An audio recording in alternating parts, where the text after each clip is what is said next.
Olá, bom dia a todos, bom dia Maria de Fátima, bom dia a toda a equipe da FUNESA, e bom dia a todos que estão aqui acompanhando e que vão ver também essa nossa conversa, esse nosso bate-papo aí gravado, né, que vai estar disponível aí para as pessoas. Então, hoje, né, a gente vai focar algumas questões, tanto no aspecto epidemiológico como do novo PCDT. Né? Não há uma intenção na nossa apresentação de hoje de estar trazendo, né, todo o detalhamento, né, até porque, se a gente for falar de hanseníase, né, principalmente das importantes mudanças que têm acontecido, principalmente no campo das reflexões, de como abordar esse paciente de uma forma mais centrada no indivíduo, a gente precisa de muito tempo para isso. Né? A abordagem do estigma, a abordagem da resistência, que são aspectos importantes. Então, o objetivo de hoje é encerrar, né, esse mês, que é um dos meses, né, dedicado à hanseníase, né, o nosso Janeiro Roxo, quando a gente tem, né, uma oportunidade de estar falando desta doença, que é uma doença que vive no dia a dia, né, de nós, gestores, trabalhadores e pessoas, né, que vivem em países endêmicos da hanseníase. Então, a gente tem esse grande desafio, então é sobre isso que a gente vai falar um pouquinho. Vou trazer alguns aspectos epidemiológicos para a gente começar e, logo em seguida, falar de algumas questões aí do controle da hanseníase no nosso meio. Então, o nosso objetivo hoje é apresentar e discutir alguns aspectos epidemiológicos da hanseníase no Brasil e aqui no nosso meio. Né? Também apresentar esses pontos, né, conforme falei, do nosso PCDT, né, que nesse formato de PCDT, ele é o primeiro. Né? Quando se estabelece como um PCDT, traz particularidades do que um simples protocolo, como a gente já teve, guia de tratamento, né, protocolo de hanseníase, né, mas o PCDT ele traz uma linha onde estudos são buscados na literatura com o maior nível de evidência possível e, baseado nesses estudos, vão se tomando novas condutas. Né? Então, essa é a importância de hoje a gente chamar ele de PCDT. Então, um aspecto inicial, né, e os dados epidemiológicos a gente vai estar falando baseado nesse boletim epidemiológico que sugiro a todos, né, e a todas, que procurem esse documento. É um documento que discute de forma consistente a epidemiologia atual da hanseníase no nosso estado. Além dos dados gerais, né, há tabelas complementares onde a gente encontra detalhamento por unidades federadas. E, além de tudo, a gente também vai falar um pouquinho de um painel onde a gente consegue identificar com facilidade alguns indicadores da hanseníase no nosso meio. Então, é importante a gente trazer, né, que no cenário mundial, é claro, quando a gente avalia o cenário mundial é um pouco mais tardio, né? Então, em 2019, são cerca de 202 mil casos novos de hanseníase no mundo. Então, a hanseníase continua sendo uma doença de importância mundial. Em 2020, a pandemia, né, pela Covid-19, causou uma redução nessa detecção global dos casos de hanseníase em mais de 37%, isso com grande variação entre os países endêmicos. Então, tem países que esse impacto foi maior e tem países onde esse impacto da pandemia foi menor. Isso tudo, claro que depende da estrutura do país, né, da estrutura do sistema de saúde, das medidas que foram tomadas nesses países, né? Então, tudo isso influenciou na detecção de doenças. A gente está falando da hanseníase, mas é claro que todos sabemos que o impacto da pandemia não se limitou, quando a gente pensa em doença de notificação compulsória, a hanseníase. Né? A gente teve impacto no diagnóstico do HIV, impacto no diagnóstico da tuberculose também, entre outras doenças, além da descompensação de outras doenças como diabetes, hipertensão. E o que é que destaca? Apesar de a gente estar falando de 200 mil casos novos de hanseníase, 80% desses casos ocorrem apenas em 3 países. na Índia, onde acontece mais da metade dos casos, o Brasil e a Indonésia. Então, aqui traz a importância do Brasil na manutenção dos casos de hanseníase no mundo. Então, esse é um destaque que a gente precisa lembrar, por isso que a gente precisa falar muito de hanseníase, a gente precisa trazer hanseníase para a pauta, porque o país, né, é claro, quando a gente está falando de número de casos, a gente está falando de uma população grande, né, das dimensões que o país tem, a distribuição da hanseníase no país também não é homogênea, né? A gente sabe que tem estados e regiões que têm mais casos, outros menos. Os estados estão em diferentes locais, né? Nessa eliminação da hanseníase, nesse controle da hanseníase. Mas o país, a gente precisa encarar que é um país que precisa, né, olhar para a hanseníase, porque ele está entre os 3 países, né, que contém 80% dos casos novos no mundo. Então, no cenário nacional, né, a gente vem de uma notificação de casos de cerca de perto de 30 mil casos de novos, né, desses. Queria só fazer uma correção, né, aí está 2012, mas na verdade é 2021, né, casos foram notificados nesse período, onde a gente tem um predomínio de casos multibacilares. Então, o Brasil vem apresentando essa inversão. Antes havia, né, uma prevalência maior de casos falcibacilares, mas nessa última década, gradativamente, os casos multibacilares têm aumentado. Isso é reflexo de várias coisas. Uma das coisas é um fenômeno epidemiológico. Por quê? A hanseníase é uma doença espectral, né, que a gente vai falar um pouquinho mais disso. Então, a gente tem casos que vão desenvolver formas multibacilares lichovianas. Então, os casos multibacilares, quando a gente controla muito a endemia, a gente acaba tendo apenas casos multibacilares. Isso aconteceu em vários países. Por outro lado, a gente também tem um aspecto que é casos falcibacilares, muitas vezes são de um diagnóstico não mais difícil, mas que o profissional tem que estar mais atento.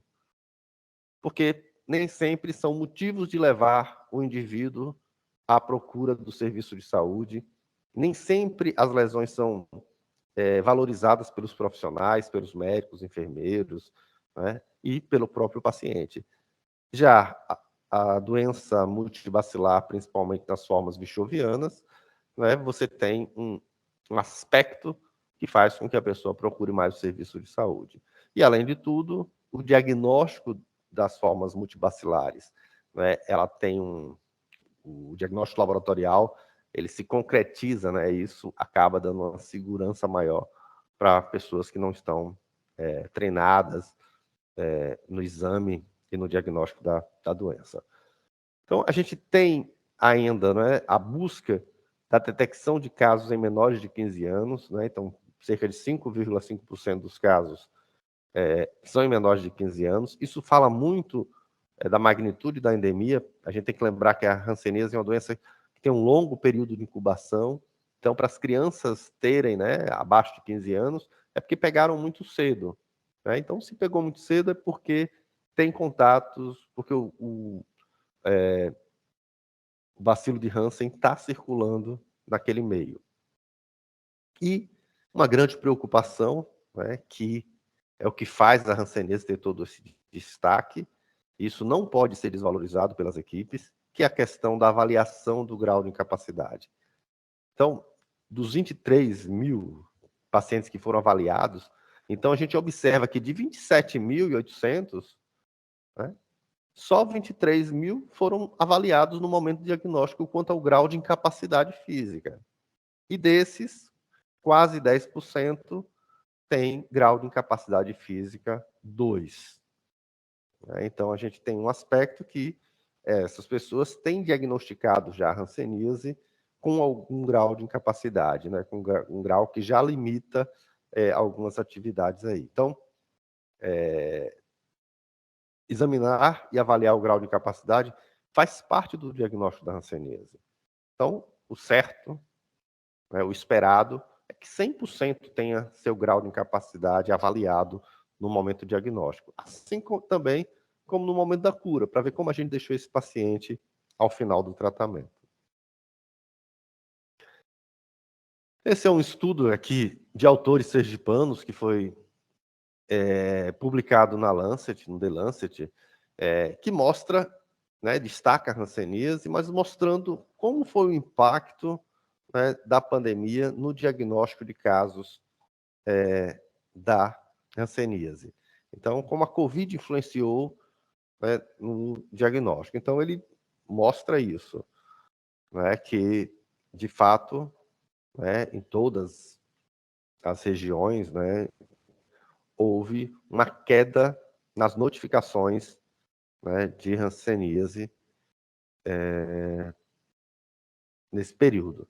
E tem um destaque que a multibacilar ele aumentou nesse período também, mais de 8%. Então, mostrando que talvez o que a gente deixou de diagnosticar foi principalmente casos paucibacilares. As pessoas não procuraram serviço de saúde por causa de lesões, né? Vem todo daquela discussão que a gente já teve muitas vezes aí, e que o Sistema Único e o Sistema de Saúde têm discutido muito, né? Que a questão que as pessoas com medo de adoecer, ou até por recomendações sanitárias, não procuraram serviço de saúde, a não ser se fossem questões urgentes.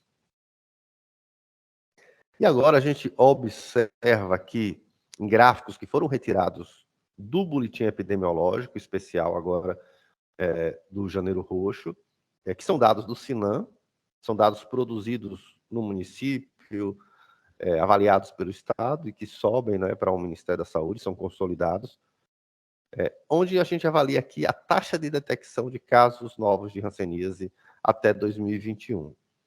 Né? A análise sai até 2021 pelas questões de banco de dados, né, pela demora que há entre ter um banco já limpo, já mais organizado. Mas o que se observa aqui?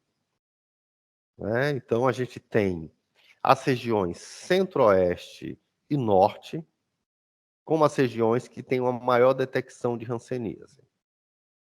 Depois disso, a gente tem a região nordeste, né? O Brasil, a média, né? Essa linha preta, né? E a região sudeste e a região sul, né? Que são, né, os estados dessa região, a região como um todo, é a região onde tem as menores taxas de detecção da hanseníase. A gente observa também, né, que na região, principalmente aqui na região norte e na região centro-oeste, há uma grande variação, né, por períodos, ano a ano, uma certa inconstância, né, nos dados, né? Então tem semanas que tem anos que a taxa aumenta muito, depois cai, depois volta a aumentar. Então isso mostra uma instabilidade no diagnóstico, né? Porque a hanseníase não causa ondas, né, como a COVID, né? Não causa essa disseminação e adoecimento repentino. Então as doenças têm manifestação crônica, né? As manifestações da hanseníase são crônicas e com isso, quando a gente vê essas curvas muito heterogêneas no seu segmento, né, indica que há problemas, né, no serviço de saúde na captação de casos, ou às vezes nos bancos de dados dessa informação.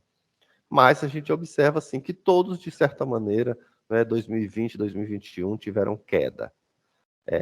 O que a gente sabe é que essas quedas elas ainda não refletem uma real queda, né? Então, ela tem ainda o impacto da pandemia, porque a gente vê que do ano de 2019 para 2020, essa queda foi muito acentuada, né? Então, as pessoas pararam, talvez, de procurar casos de hanseníase e se preocupar com casos de hanseníase. Então, esse é um grande trabalho.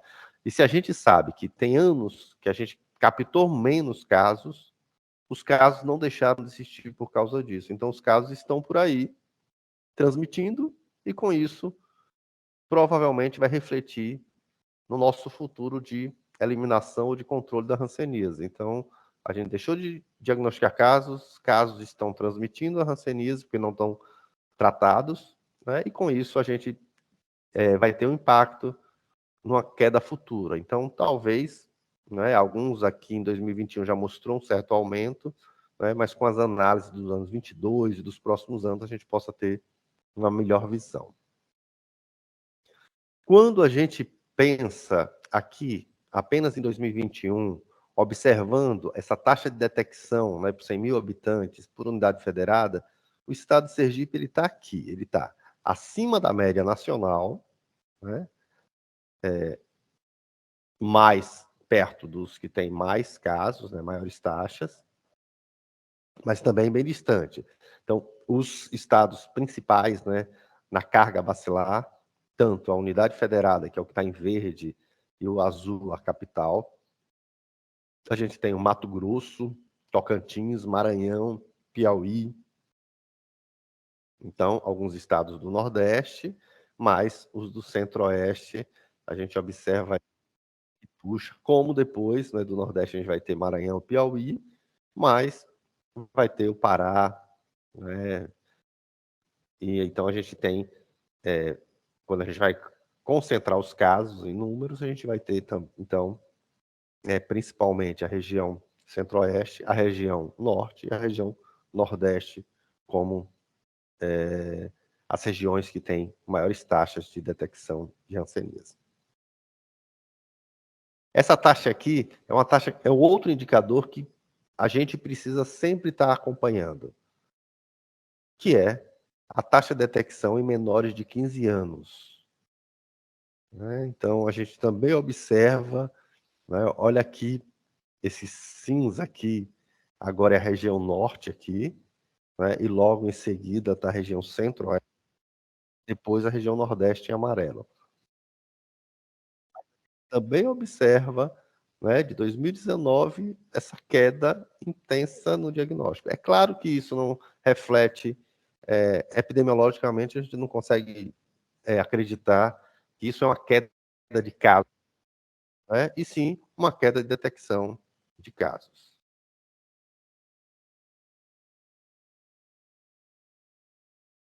Esse é um outro indicador que é bastante avaliado e de suma importância no controle da endemia, que é a taxa de casos novos de hanseníase com grau 2 de incapacidade física.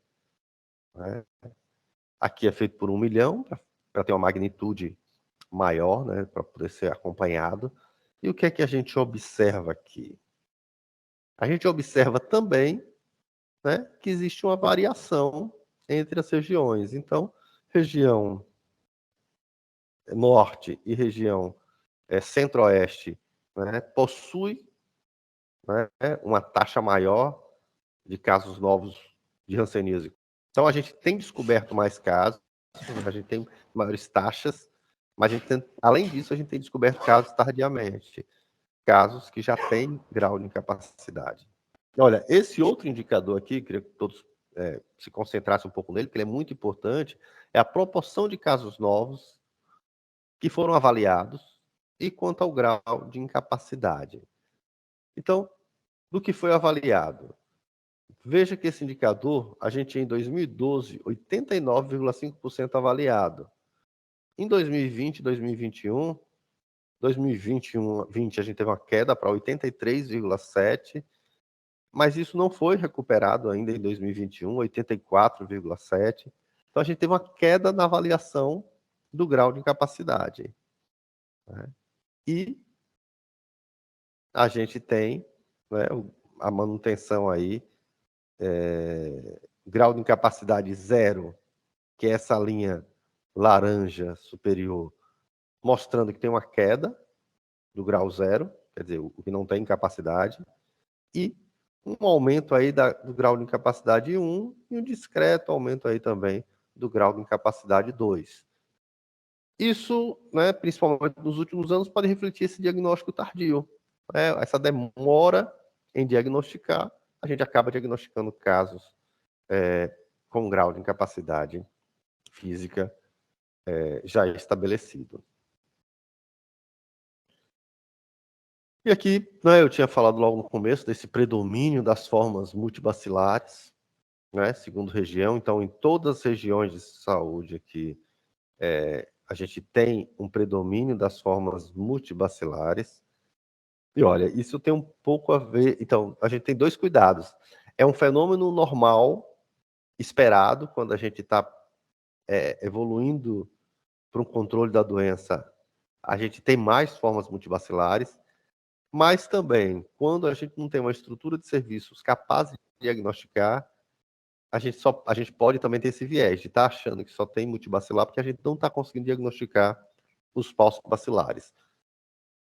Na região sul e na região sudeste, essa proporção ela é maior do que nos outros estados, principalmente na região sudeste. E na região nordeste, na região centro-oeste, a gente tem também um aumento cada vez mais, né? Então, nesse período todo, né, desde 2012, mais de 50% dos casos são multibacilares, mas cada ano tem sido encontrado mais casos multibacilares.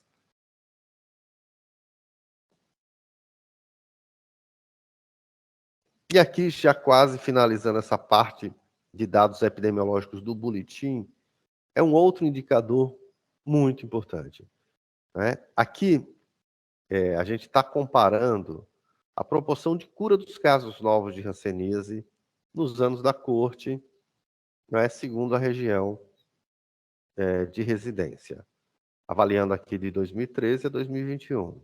Né? Eu acho que muitos estão familiarizados, outros não. Né? Quando a gente fala com os anos da corte, considerando a corte de tratamento, significa, não é? Quem já deveria ter terminado de tratar em 2021? Então, quem deveria ter terminado de tratar em 2021, em 31 de dezembro de 2021? Todas as pessoas que tiveram diagnóstico no ano de 2020, para pauci bacilar, porque o tratamento são 6 meses. E para multibacilar, aqueles que tiveram o diagnóstico em 2019. Né? Então, a gente soma todos esses e faz uma avaliação de como é que foi a cura naquele ano da corte.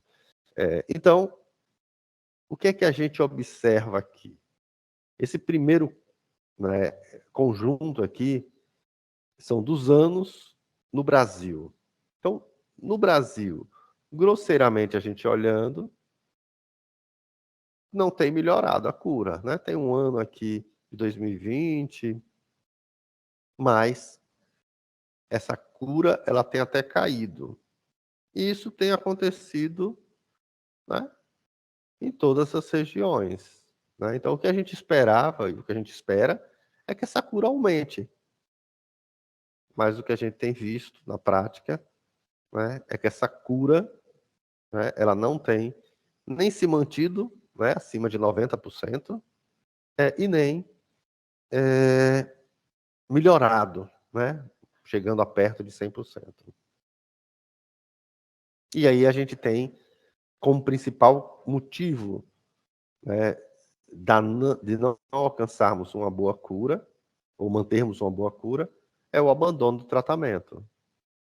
E aí o abandono do tratamento traz uma grande questão, que é uma questão que é bastante discutida nesse PCDT, que aconselho que todos leiam, que é a questão da resistência bacilar.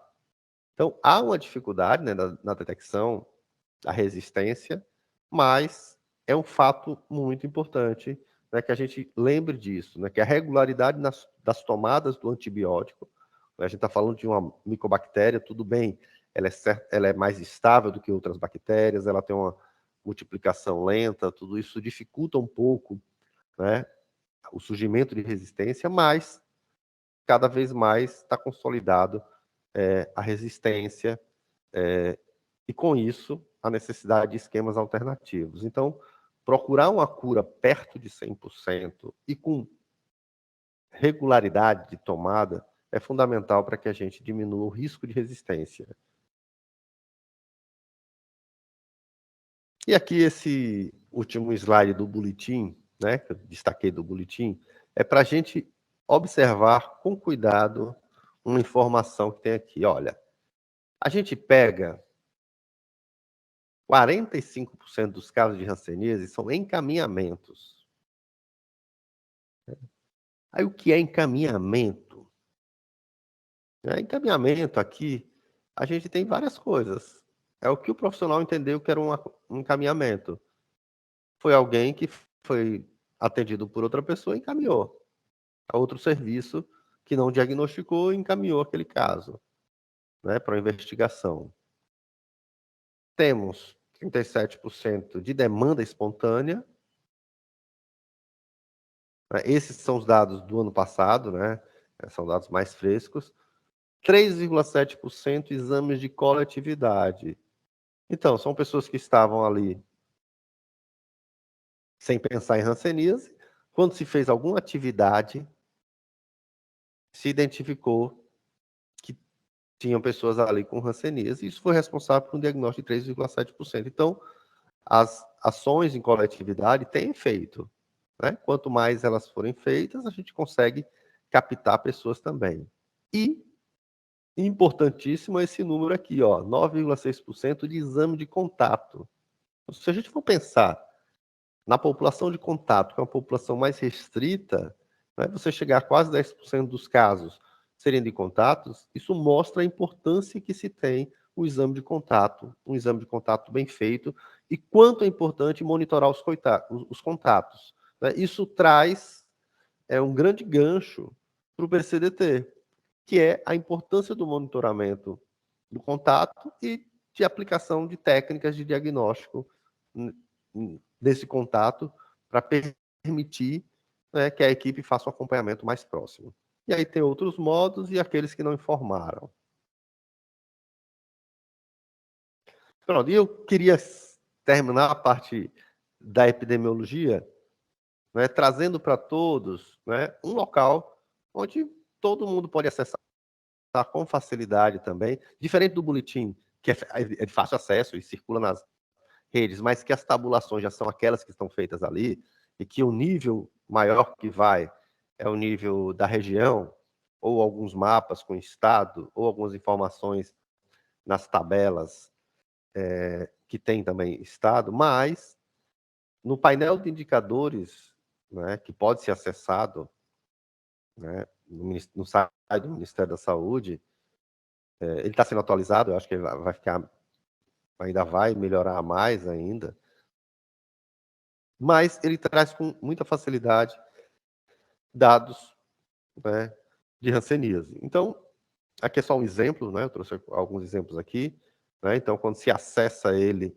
você vai acessar os indicadores de hanseníase, então você tem os dados estaduais, você pode escolher o estado que você quer, ou pode trabalhar com o país inteiro, ou, além de dados estaduais, você pode colocar dados municipais, e aí você vai selecionar o estado e o seu município, o município que você quer avaliar.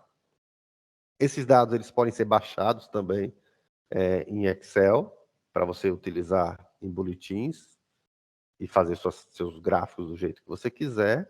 Né? Aqui eu estou selecionando Sergipe para a gente observar algumas informações. Então, quando você seleciona, aí você tem alguns dados, né? Esses dados é que eu falei que podem ser baixados aqui, baixar dados.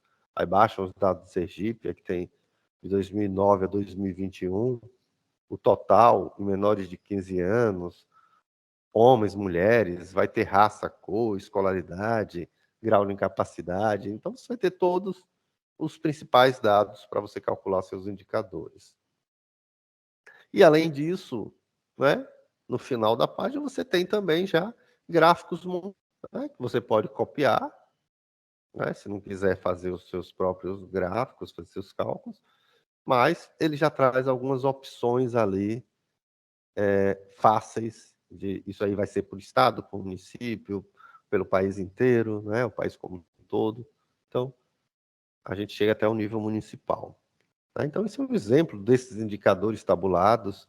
Pronto, então tem mais, ó, proporção de casos segundo a forma de entrada, né, aqui no estado de Sergipe, segundo o modo de detecção, a proporção dos contatos de hanseníase examinados, né, nos anos da corte aqui, qual foi a proporção, né, aqui em Sergipe.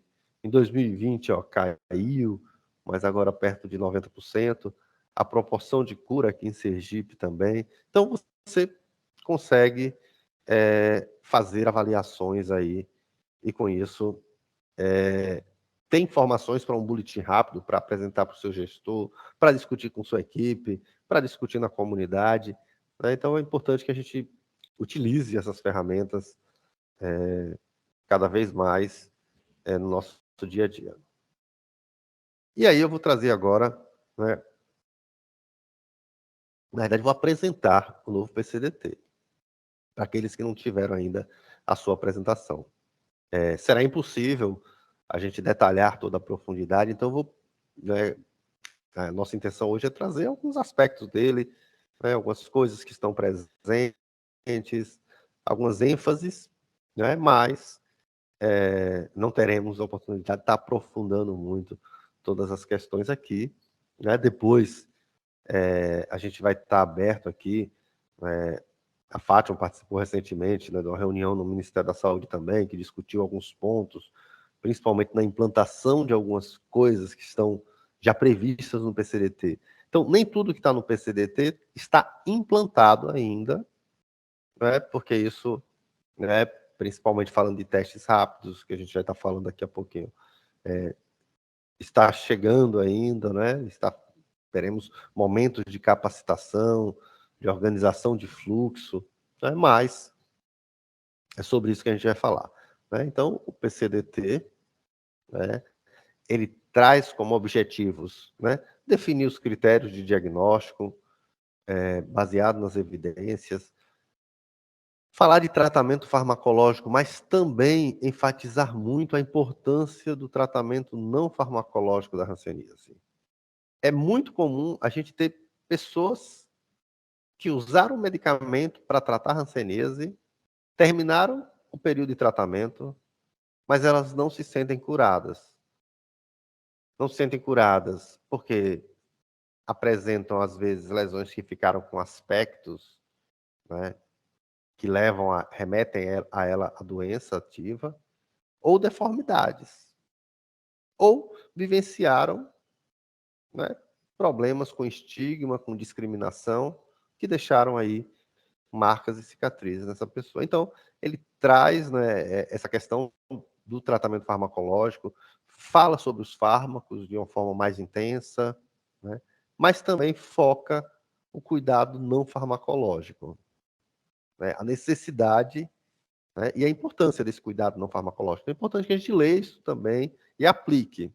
Então, traz a abordagem psicossocial para o enfrentamento do estigma e da discriminação, né, desde tudo que pode ser feito dentro da unidade de saúde, dentro dos serviços de saúde, né, a gente está falando mais de unidade básica, mas todo esse cuidado ele é para dar em todos os níveis de atenção do sistema único, né, e dos serviços de saúde de maneira geral. Então, é importantíssimo, né, que as ações de estigma e de discriminação, né, sejam encarados, não sejam desvalorizados, né.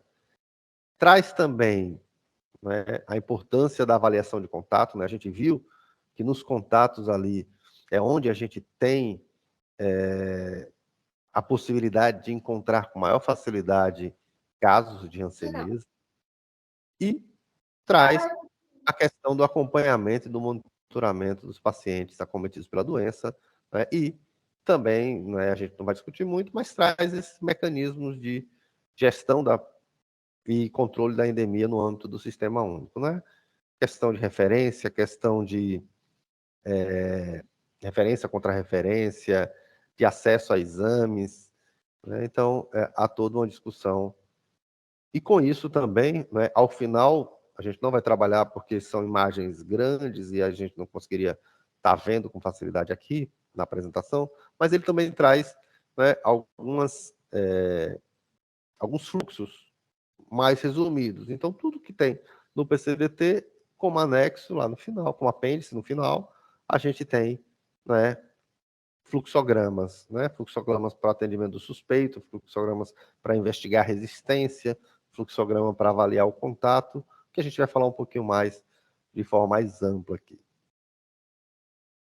Então, a gente não pode esquecer, né, que a gente está falando do Mycobacterium lepra, que é um bacilo, então é um agente infeccioso. Para tratar agente infeccioso bacteriano com doença ativa, há necessidade do tratamento com antibiótico.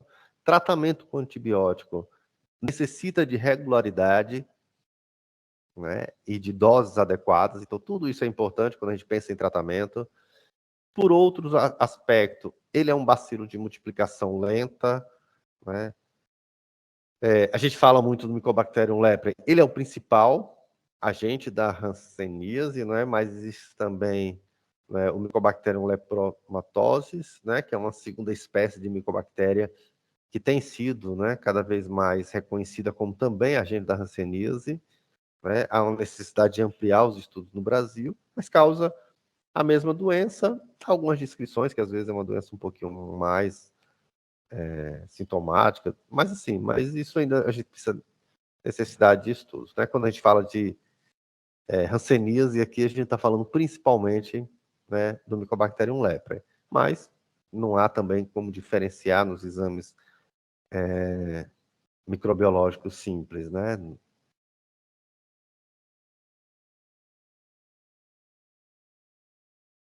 Então, para realizar o PCDT, então foi utilizado todas essas nomenclaturas. Então a gente tem aqui os CIDs, né, específicos de cada forma, né, como ele está classificado, né, e como se deve anotar nos documentos, né, diferenciando, né, a hanseníase das sequelas de hanseníase também, né, que às vezes a gente recebe declarações de óbitos que vem hanseníase como causa, né, e como ela não é uma causa comum de óbito, depois de investigações a gente identifica que de fato a gente está falando de sequelas de hanseníase. Aí a gente não pode pensar em hanseníase de uma forma apenas protocolar, naquele sentido de que, se eu tenho essa forma, eu trato dessa forma, a manifestação é essa. Então, a hanseníase é uma doença que tem aspectos imunológicos muito peculiares. Então, um dos principais, né, e logo de começo, que se conhece há muito tempo, é esse, que há uma alta infectividade. Então, as pessoas se infectam muito quando têm contato com o bacilo. Isso tem sido provado, né, ao longo do tempo, pela alta positividade de testes sorológicos nas populações de áreas endêmicas. Então, muita gente, né, ao fazer testes sorológicos em estudos epidemiológicos, né, dão positivo. Então, indicando que foram infectadas. Mas, desses indivíduos infectados, 90% eles não desenvolvem a doença durante a vida. Então, apesar de ter uma alta positividade nos testes sorológicos, né, demonstrando que tem uma alta infectividade, ela tem uma baixa patogenicidade, então ela causa pouca doença. E esse fato ele é atribuído, né, às pessoas que têm uma resistência natural contra o bacilo, né, uma resposta eficaz contra esse agente infeccioso especificamente. Isso tem a ver, né, com a carga bacilar também, é claro, e o tipo de resposta, né, que o indivíduo tem a essa exposição ao bacilo. Isso vai determinar também o espectro de doença. Então, de forma gráfica, aqui temos esse desenho, né, que de uma população saudável, né, 90% das pessoas, né, que se infectam, né, eles não adoecem. Né? Então,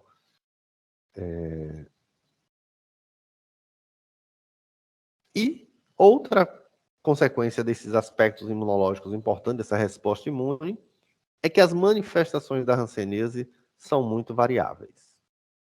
Né? Elas dependem dessa interação entre a micobactéria e o sistema imune. Então, há mecanismos complexos aí nessa resposta imune, né? A gente não vai estar falando agora, mas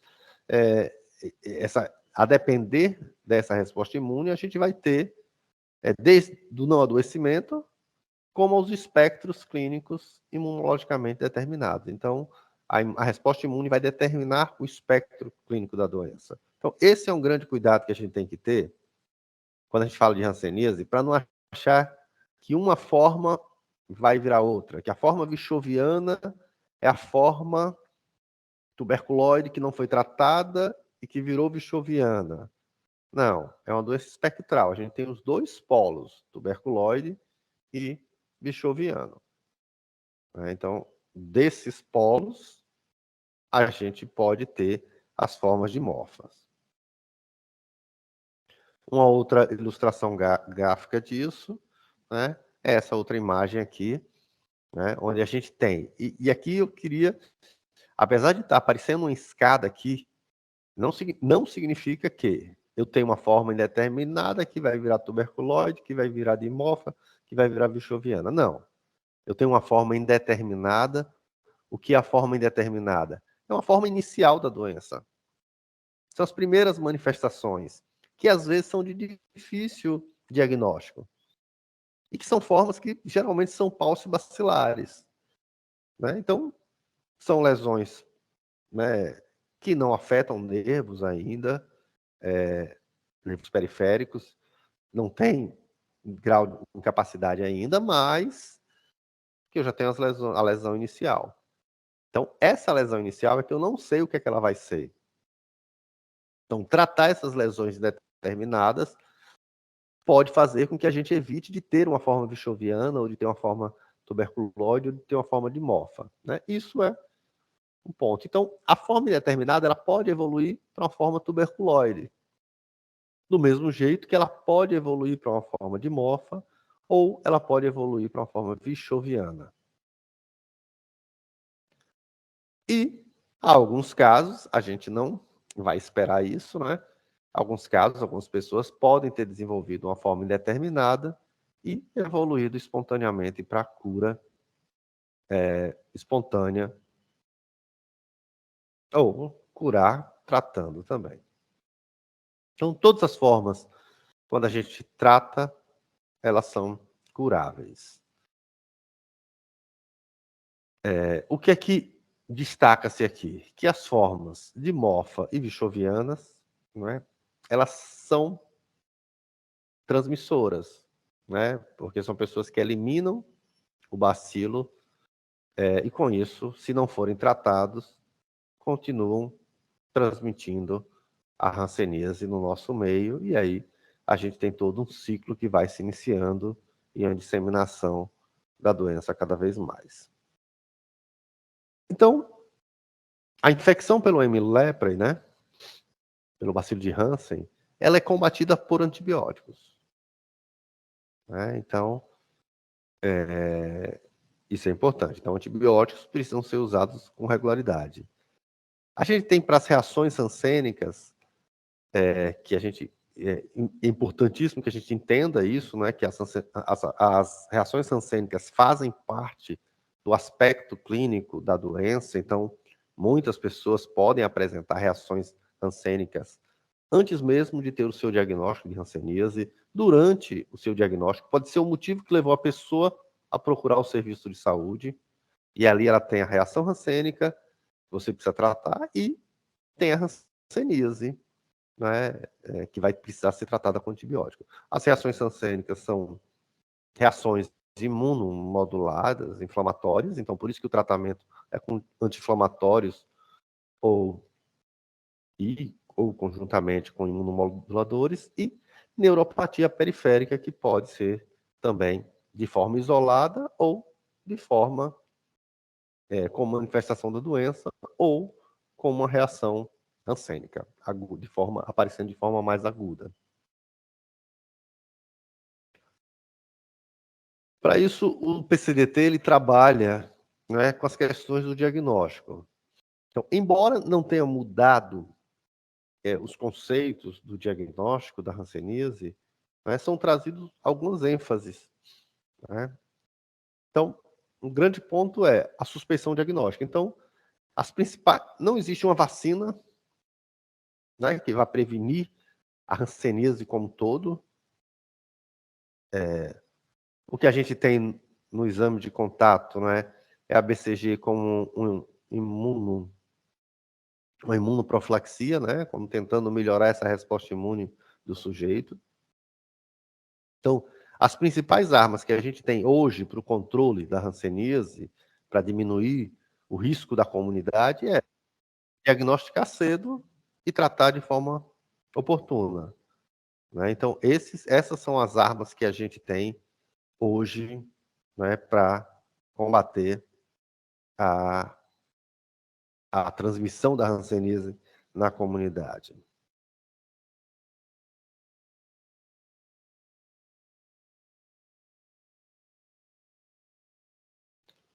Então, o que que a gente tem?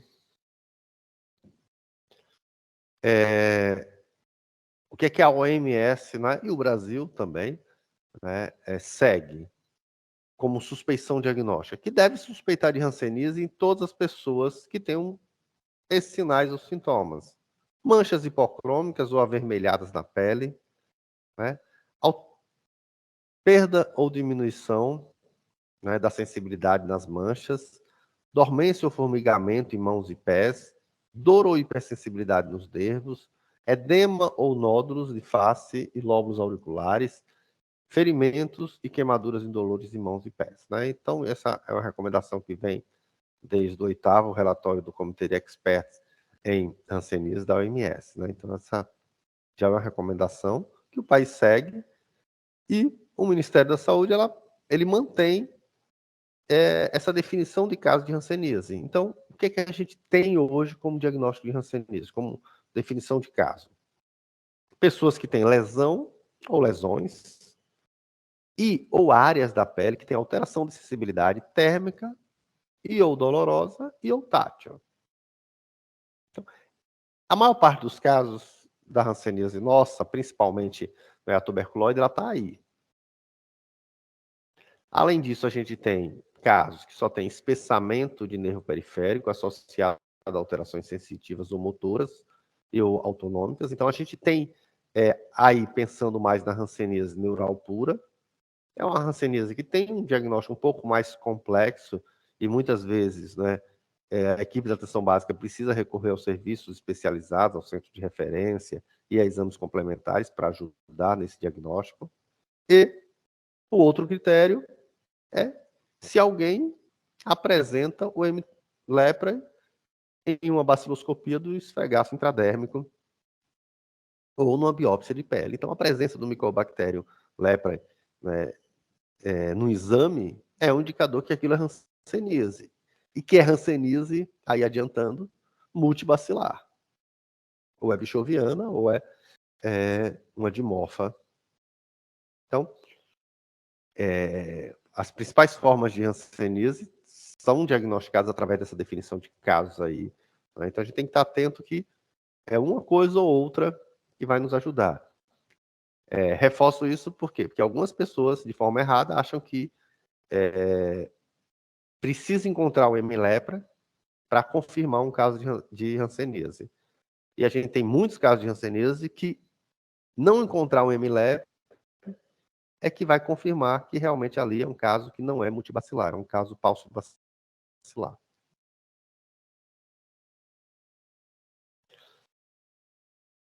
Então, quando a gente pensa em aspectos clínicos, né, a gente tem que considerar a classificação operacional da OMS, né? Então, essa é a mais usada, mas assim, o cuidado que a gente tem que ter é para não utilizar isso de uma forma protocolar, meio linear, sem entender o que a gente conversou agora sobre os aspectos imunológicos da doença, né? Sem entender que a doença é espectral, sem entender que tem uma resposta imunológica, sem entender que aspectos clínicos, no aspecto da lesão e do jeito que aquela pessoa é afetada de forma diferente.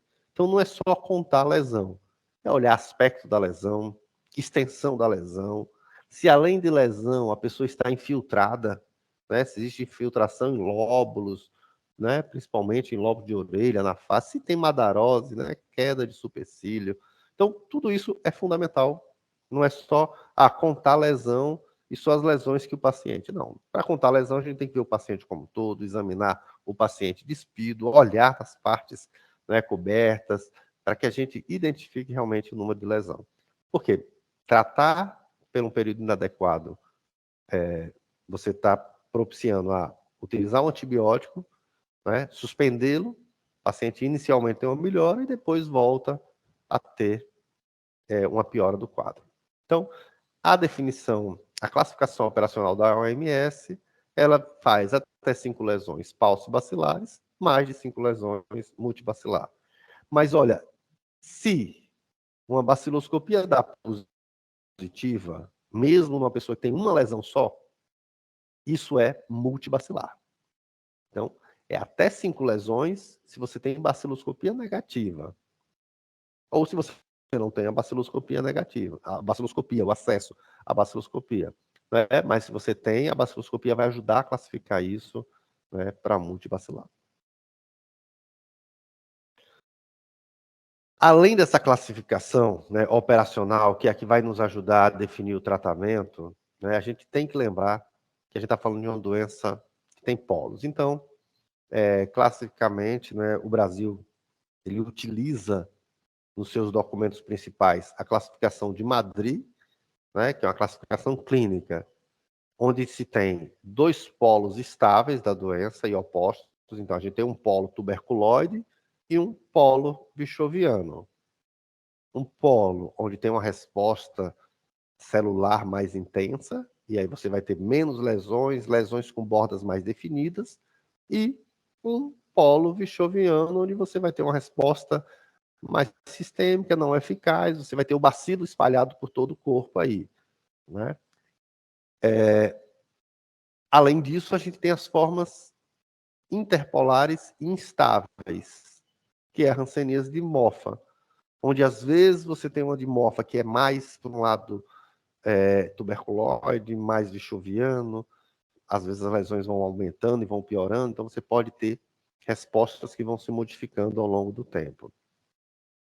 E a forma inicial, como eu falei, que é uma forma com discretas manifestações clínicas, que é a forma indeterminada, que a gente precisa estar atento justamente para descobrir essa forma. Não é? Porque essa forma é que vai evoluir para alguma dessas aí que a gente está falando. Aqui tem uma imagem gráfica, né, mostrando, né, como é da forma indeterminada, ela pode ir para a tuberculoide, a borderline, né, a dimorfa e a bichoviana. E na classificação, é uma classificação mais utilizada na Europa, a Ridley-Joplin, porque ela considera aspectos histopatológicos também, né, onde a gente tem aspectos mais variados aqui, dependendo dos aspectos histológicos também, mas tudo numa mesma lógica. E a classificação operacional, né, que se a gente for sobrepor as classificações, é aquela que inclui aqui entre o borderline tuberculoide e o tuberculoide, mais para os paucibacilares e os vichovianos mais para o multibacilar. E o borderline vai depender do número de lesão e do resultado de baciloscopia. Né? Isso é só uma sobreposição de classificações. Elas são diferentes, né?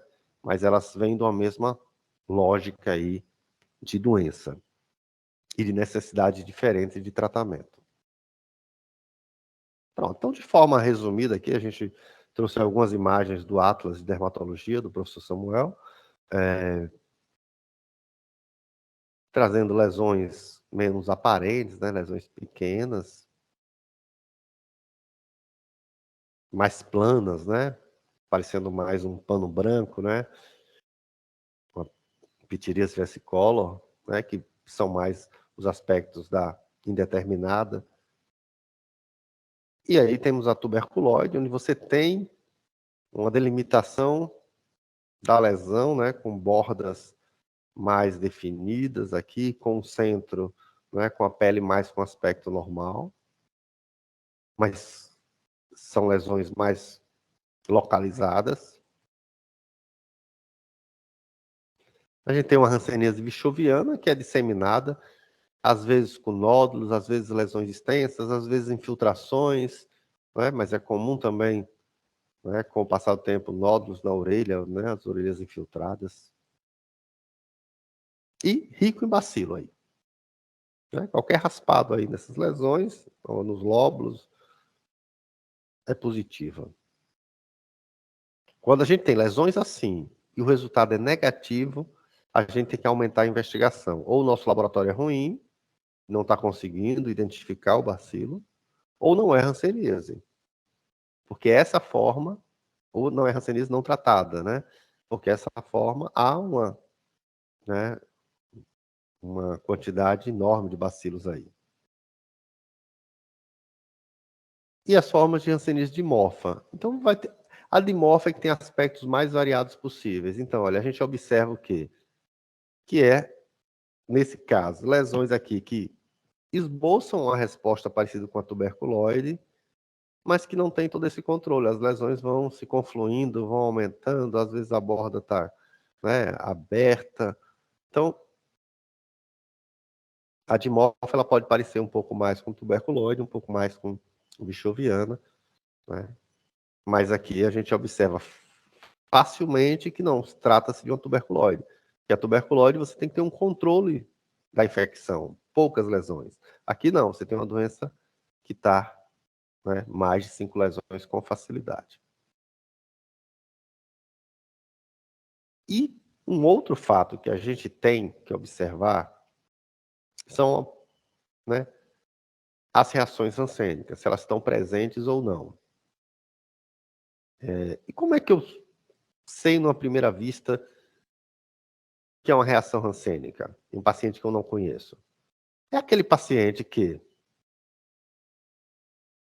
em dias ou semanas, começou a apresentar lesões mais vermelhadas, né, no caso da reação, né, mais avermelhadas, mais ativas. E na história, essa pessoa tinha lesões já. Só que eram lesões que estavam, né, com aspecto mais crônico, não estavam tão ativas assim. Então, ela já tinha lesões e essas lesões aumentaram muito, né, nos últimos dias, né? Então, é um indicativo de reação rancênica. A gente tem que estar ativo, alerta para isso, na atenção básica, mas eu vejo principalmente em serviços de urgência, né? Que às vezes as pessoas confundem isso, às vezes com a sífilis secundária, às vezes com a reação alérgica. Eu já tive paciente tratando hanseníase que desenvolveu uma reação, foi num pronto-socorro, disseram que era reação ao remédio, e com isso o paciente não queria de jeito nenhum voltar a tomar o medicamento, né? Então houve uma interpretação errada do colega do pronto-socorro, e com isso trouxe um transtorno importante aí na condução e no retorno ao tratamento dele. Por isso que nossos pacientes precisam ser avisados dessa história de existir a reação rancênica, que elas podem aparecer, e se aparecer, eles precisam retornar ao serviço para serem avaliados. E se por acaso o serviço estiver fechado, que eles falem que eles têm hanseníase, né? E questionem se não é reação também. E aqui a reação tipo 2, tipo eritema nodoso, né? É uma reação mais de imunocomplexo aqui, com depósito. Aqui tem um monte de nódulos que aparecem, os caroços subcutâneos, que é o eritema nodoso. Eritema nodoso acontece em outras doenças, em neoplasias, em mieloma múltiplo também, né? Então, muitas vezes está associado a um quadro sistêmico, que vem com febre, mal-estar, dor de cabeça, né? Que, se o colega não tiver muito atento, e o paciente pode achar também que é uma doença infecciosa nova, né? Uma outra doença infecciosa, né? Às vezes chega parecendo que está com dengue o paciente, porque todo deitado, curvado, né? Indisposto. Essas lesões também, elas podem, né? Algumas lesões podem abrir, né? Criar úlceras, infectarem, né? Então é um cuidado que a gente também tem que ter no tratamento, no diagnóstico, no tratamento das reações transgênicas. Não é o objetivo da gente esgotar esse tema, né? Hoje, a nossa proposta aqui não é esgotar os temas, né? É estar trazendo coisas que são importantes, porque para a gente falar disso, né, talvez a gente precise discutir mais, né, e de forma mais pormenorizada. Então, alguns exames servem de apoio ao diagnóstico da hanseníase. E é disso que a gente vai falar um pouquinho agora. Então, não tem sido muito valorizado às vezes, pelos profissionais da assistência, mas a avaliação neurológica simplificada é um exame de caráter obrigatório e tem por objetivo monitorar a função neural do paciente acometido pela hanseníase. Então, verificando se há alterações autonômicas, comprometimento da sensibilidade, da força muscular, com resultado do dano neural. Então, com o exame físico, né, detalhado, mas eu não consigo fazer porque eu diagnostiquei hanseníase agora, eu estou com a fila cheia de pacientes. Pronto, eu marco esse paciente para vir à tarde, ou em um turno, né, com agendamento ali, que eu consiga estar avaliando melhor, né, esse paciente. A baciloscopia direta, né, o BAR, né, um exame laboratorial complementar no diagnóstico, ele busca detectar a presença do M. leprae em esfregados de raspado intradérmico e, com isso, estimar a carga apresentada do bacilo. Nos exames também histopatológicos, também há a procura do M. leprae. O que é importante aqui? Que um exame positivo confirma a hanseníase e hanseníase multibacilar. Um exame negativo não descarta a hanseníase. Se a minha hipótese e o meu diagnóstico já era hanseníase, o que eu tenho é que se ele tiver até 5 lesões, ele é uma hanseníase falcibacilar. Se ele tiver mais de 5 lesões e o exame negativo, ele é multibacilar também. Porque provavelmente ele é um dimorfo que tem uma carga bacilar baixa que não foi detectada. Então, o exame negativo ele não é suficiente para afastar o diagnóstico. Ele nos ajuda na classificação que vai refletir na opção terapêutica a ser tomada depois.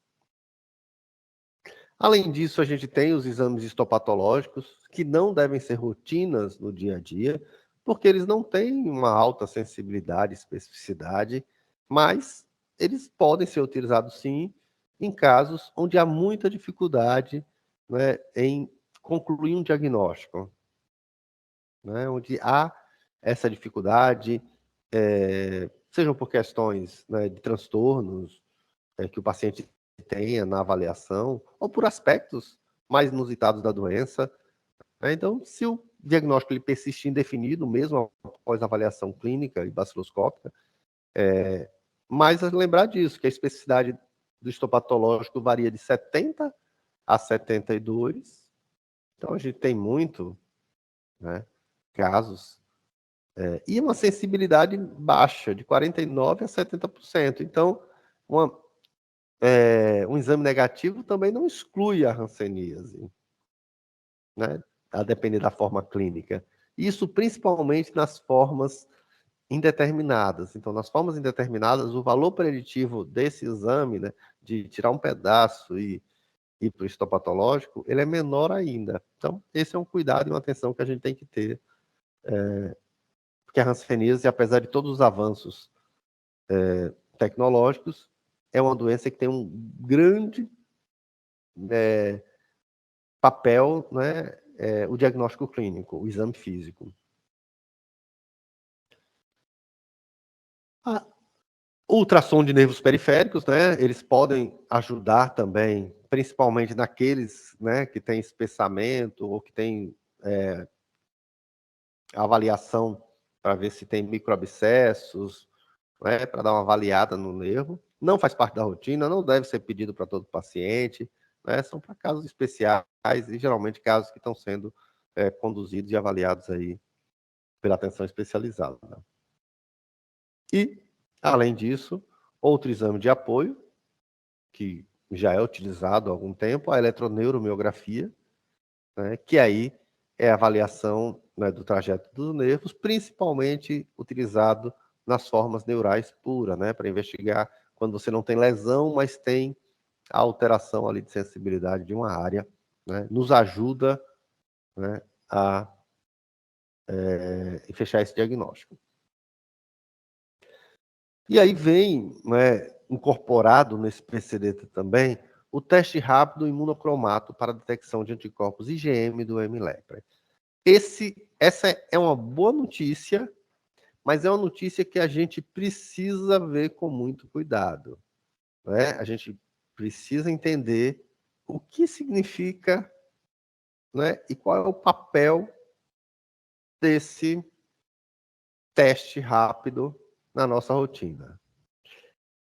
O teste rápido, né, começando, ele tem uma lógica totalmente diferente dos testes rápidos que a gente já aplica na rotina da atenção primária à saúde. Então, a gente já aplica para HIV, para sífilis, para hepatites, virais, né, alguns já de diagnóstico, como o de HIV, né, que já fecha o diagnóstico, outros de triagem. Então, esse é um papel. Os testes rápidos para o M-Lepre, ele pode ter a presença de uma infecção subclínica ou de uma infecção ativa, né, em indivíduos acometidos pela hanseníase. Né? A titulação desses anticorpos se correlaciona com a carga bacilar. Então, pessoas que têm uma carga bacilar alta respondem mais, né, são mais positivos do que pessoas que têm uma carga bacilar baixa. Então, o teste ele detecta mais formas multibacilares do que formas paucibacilares. Então, ele e pode pegar pessoas que apenas tiveram contato e pessoas que de fato estão doentes.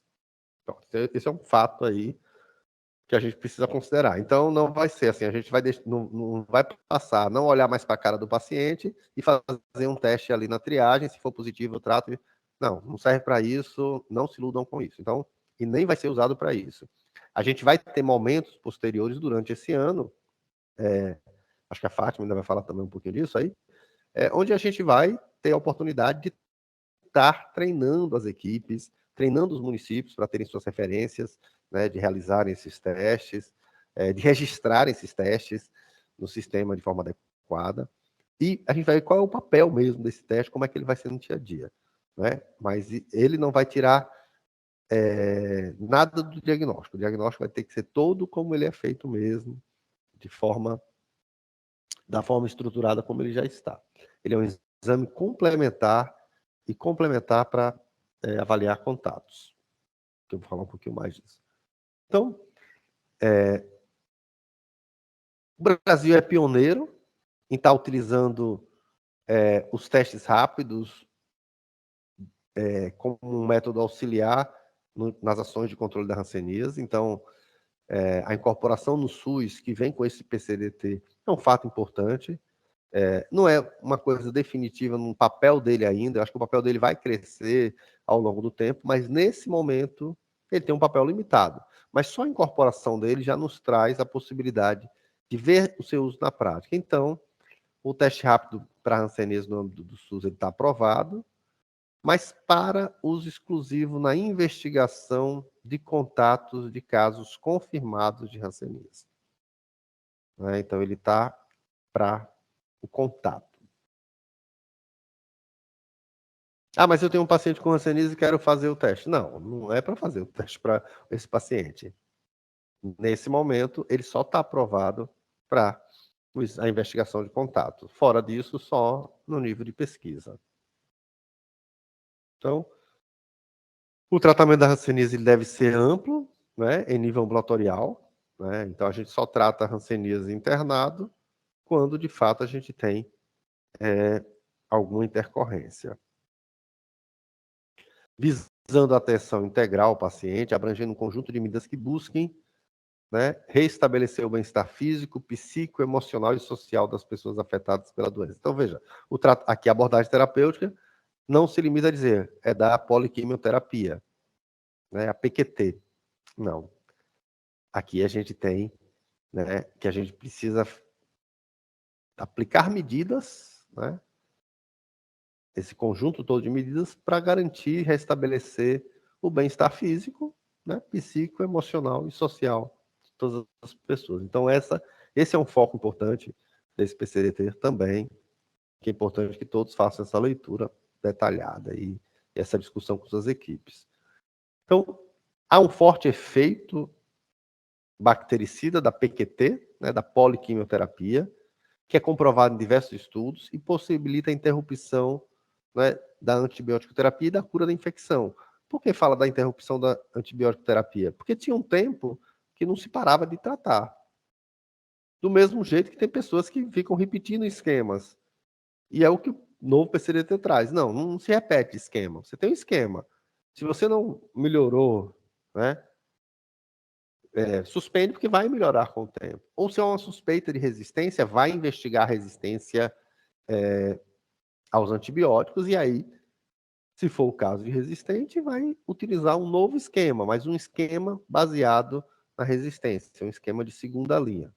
Então, mas além da antibiótico terapia, o tratamento medicamentoso, farmacológico da hanseníase, ele também pode ser feito com anti-inflamatórios nos casos quando se tem a reação rancênica, né, ou neurites. Então, se você já detecta logo no início do tratamento que a pessoa também tem uma neurite, né, você pode já precisar utilizar anti-inflamatórios, né, como a prednisona, logo no início. Então, o tratamento farmacológico, ele, desde 2018, a OMS, então, essa mudança já existiu, acho que todos já estão cientes dela, até porque, na prática, o medicamento já é distribuído dessa forma, mas desde 2018 que a OMS já preconizava que, para todo caso, independente da classificação operacional, utilizasse o mesmo esquema terapêutico, sendo 6 doses mensais para as pessoas paucivacilares e 12 doses mensais para os casos multivacilares. Então, em 2021, o Brasil adotou esse esquema também, né, e passou a chamar de PQT única. Né? Então, ao invés de PQT-MB, PQT-PB, passou a utilizar PQT única, né? E a PQT única, né, do adulto, né, que são para adultos, pessoas acima de 50 quilos, é a rifampicina com a clofazimina e a dapsona em dose mensal supervisionada e diariamente autoadministrado, né, a clofazimina de 50 com a dapsona de 100. Por 12 meses, né, para os multivacilares e 6 meses para os pós-vacilares.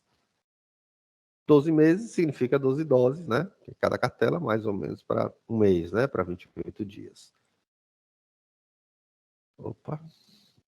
Para crianças também a PQT única infantil, né? Que há um ajuste aí nas doses, mas com o mesmo tempo de duração.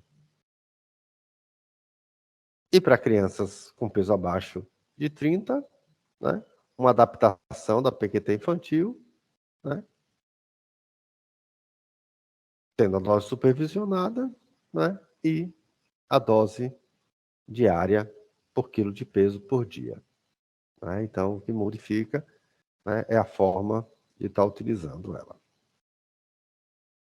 Então, essas tabelas foram trazidas também no novo antes de sair o PCDT, a gente não tinha no protocolo, a gente tinha uma nota técnica que trazia essa orientação de 2021.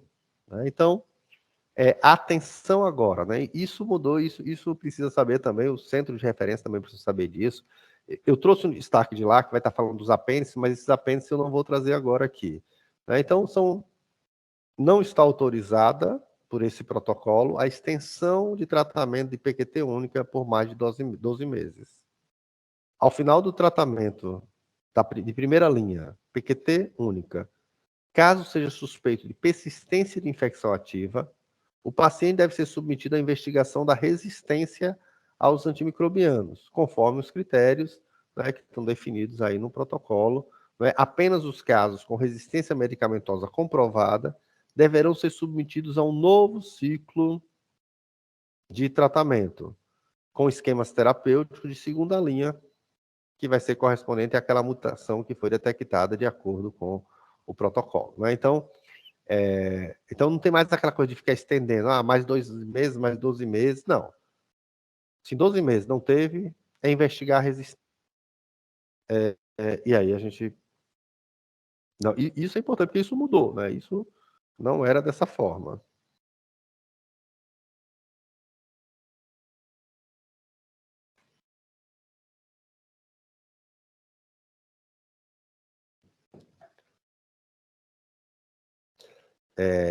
abordagem terapêutica pensando agora nos outros medicamentos. Então, além disso, né, só para não esquecermos, né, então, as reações ansênicas tipo 1, a prednisona é um medicamento de escolha, né, o tratamento com a prednisona é um tratamento via oral, né, 1 miligrama por quilo, e a redução gradual da dose aí, vários esquemas tem, mas o esquema que o Ministério da Saúde, através desse PCDT, recomenda é que você vá reduzindo a dose diária em torno de 10 gramas a cada 15 dias.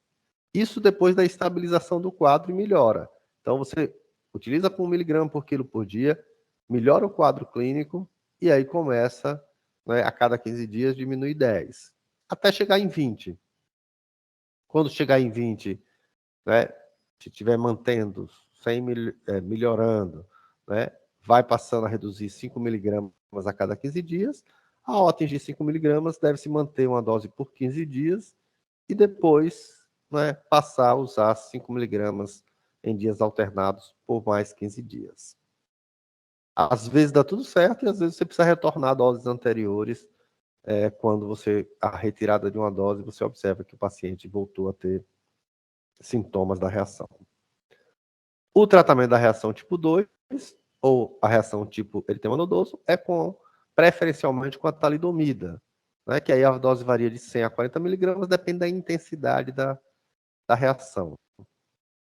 A talidomida é um medicamento controlado, né, que é só distribuído pelo sistema único, né, não pode ser manipulado, né, deve-se ter muito cuidado com seu efeito teratogênico, então mulheres em idade fértil preferencialmente não devem utilizar, ou se forem utilizar devem estar, né, sobre métodos anticonceptivos seguros, termos, em todo caso, homens e mulheres devem assinar um termo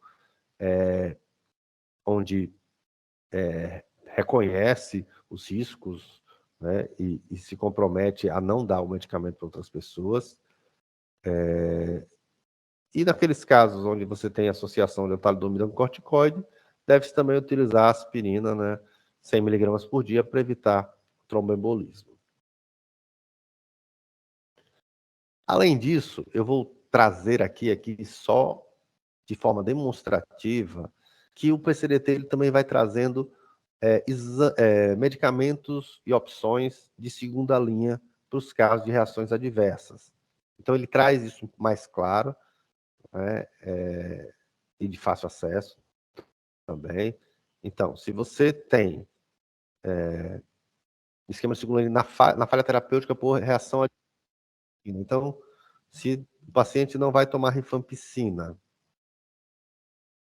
ele vai ser substituído, né, na dose supervisionada, vai tomar clofazimina, ofloxacino vai substituir e minociclina. E na dose auto-administrada, clofazimina, ofloxacino e minociclina diário. Então, há uma mudança, né, no esquema terapêutico quando não se pode tomar a rifampicina.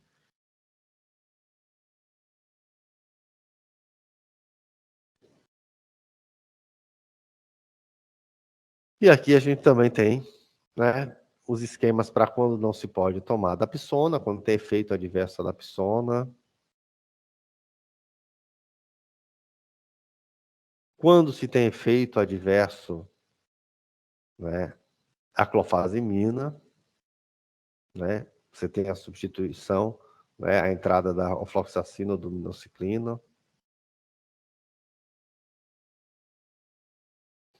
E agora a gente já está meio perto de terminar, né, só para a gente lembrar desses aspectos, né, que a abordagem do tratamento não farmacológico, né, envolve toda a abordagem psicossocial, a prevenção das incapacidades físicas, às vezes a identificação da necessidade e o encaminhamento para algumas intervenções cirúrgicas, né, e reabilitação física, né, nos casos que têm deformidades. Fundamental investigar contato, né? Então, quem é contato, né, para o PCDT? Toda e qualquer pessoa que resida ou tenha residido, conviva ou tenha convivido com o doente da hanseníase no âmbito domiciliar nos últimos 5 anos anteriores ao diagnóstico da doença, podendo ser familiar ou não.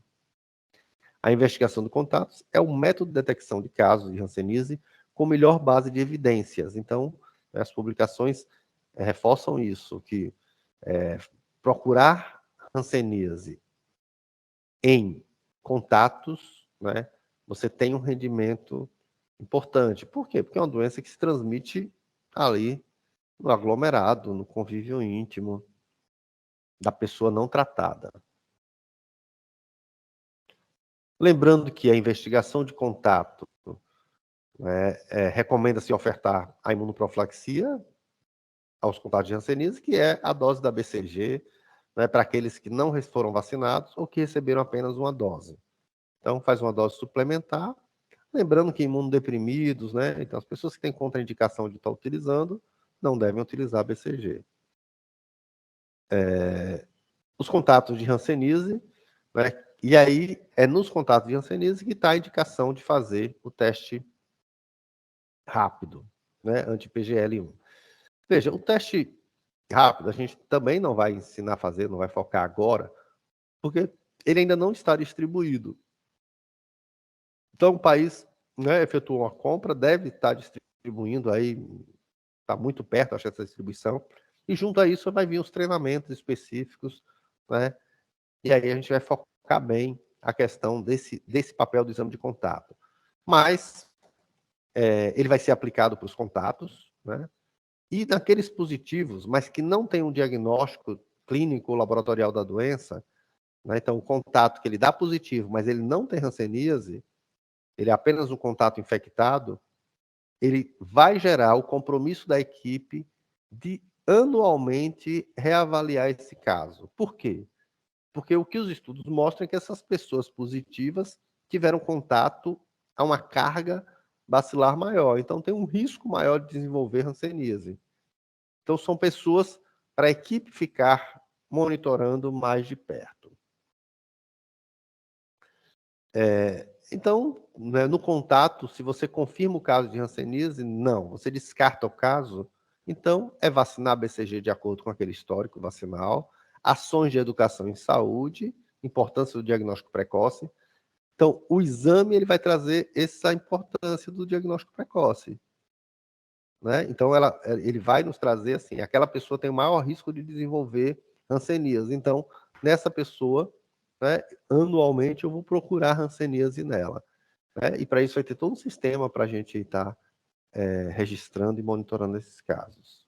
E, para a grande maioria que o exame é negativo, né, para os outros contatos, a gente precisa fazer muita ação de educação em saúde também, para que ele procure, através de autoexame, a presença de lesões e retorne ao serviço de saúde da APS, se for necessário, se surgir dúvidas ou se surgir lesões suspeitas. Pessoal, esse material, né, ele foi extraído desses dois documentos, né, foi a minha referência base para a gente estar conversando sobre isso. Um é o boletim epidemiológico, que é acessível aí facilmente, né, se não tiver o caminho aqui para entrar, jogando, né, em qualquer buscador aí, facilmente se encontra, né, ele é captado aí na rede, e também o novo PCDT, né, da hanseníase.